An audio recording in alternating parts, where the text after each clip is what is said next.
Welcome everyone to the Trust the Plan podcast. I'm Nick. And I'm Jim. And this is week 3 of the Ohio State review game. But first, Jim, before we get into the football, let's talk about holiday plans. What's going on? Yeah, Christmas is coming, huh? It's get the tree up and everything, and all the presents under the tree. Yeah. Stockings. Yeah, looking forward to all that, but also just having the family home again. It's interesting, over Thanksgiving, my daughter, who's in her freshman year of college, we hadn't seen her in, a dozen weeks or so. So it was nice to have her home for a good stretch. So we'll be looking forward to that at Christmas as well. She sleeps till like 1 p.m. every day? She didn't. Apparently I learned that my bedtime at home is earlier than hers at college. So when I said, hey, it's 11, shouldn't we go to bed? She looked at me like, it's only 11. Yeah, like, isn't the bedtime in college minimum midnight? Yeah, I think you must be starting at midnight. Yeah, I think it is.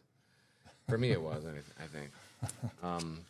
But, I have a senior in high school who's home over the breaks as well, and he sleeps till like 1.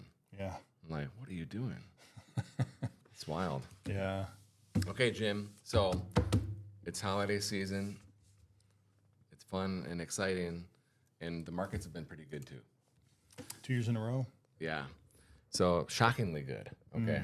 So when we found this from Ryan Dietrich on Twitter X, our buddy Ryan, he's an Ohio State fan, by the way. I should actually reach out to him. Yeah, I'm sure he'd appreciate that. He does. He does usually when I talk to him about it. So anyway, when the S&P is up 20% 2 years in a row, he says it isn't a reason to be bearish. But, doesn't the pendulum usually overswing, right? Isn't it getting a little stretched right now? I think that's why this is a good topic, because I think that's what most people think. Anytime something's gone up for a couple of years in a row or prices seem high, everybody says, I'm going to wait for it to come back down. I'm going to wait for it to come back down. They say that in the stock market, obviously, but how many years have we been hearing that in the housing market, right? Houses are up. I'm going to wait for them to come down, and everybody wants to wait for it to come down. Yeah, you could be waiting a while, right? You definitely can. So here's what this chart. Here's how we interpret this chart. Assuming that December, the bottom's not going to fall out.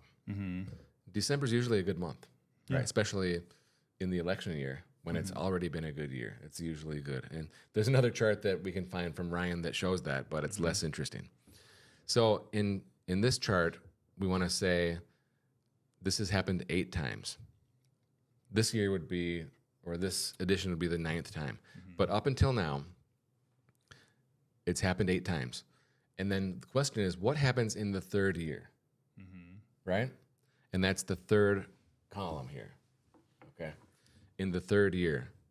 And 6 times out of 8, it's been a better market with the average return of 12%. Okay? So looking at it here on the surface, the 3rd year, after all the strength, is usually a good year. So, if the pendulum is swinging, it's continuing to swing in the same direction, and that rubber band is really getting stretched, right? Yeah. And so when I also look at this, there's 2 other things that I want to talk about.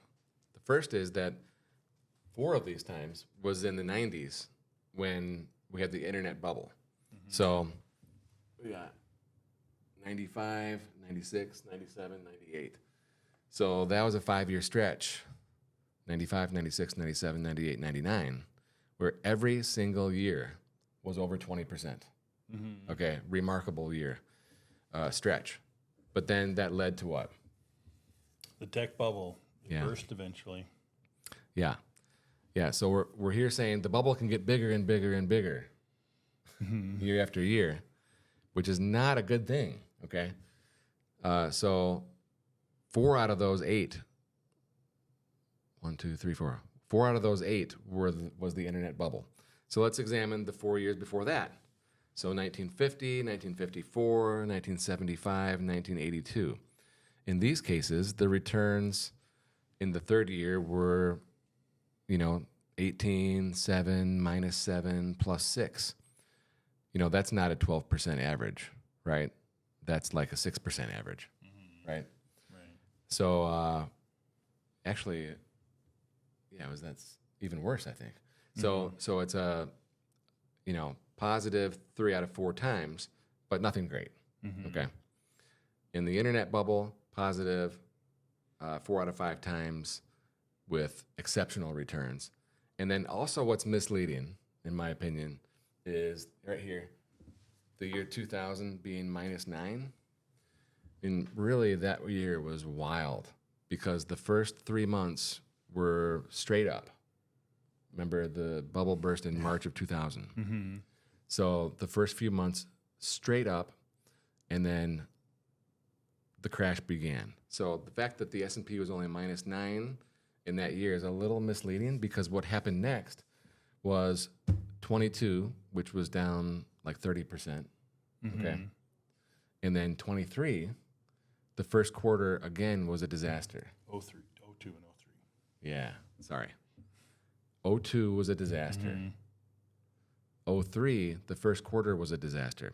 So from March of 2000 to March of 03, you lost over 50%. Yeah. Okay. And so it was a nightmare. Okay. That's when I started my career. I got licensed in 2000. Okay. I was an intern in 99. I remember that bubble all too well. I was a little too late for it though. I mean, I was a little too late for the ramp, for the ramp up. Lead up. I was there. I was in the front row for the full crash, though. So, does this mean that the third year is going to be good or bad? I don't know. Okay, the fact that half of these examples are the bubble really scares me.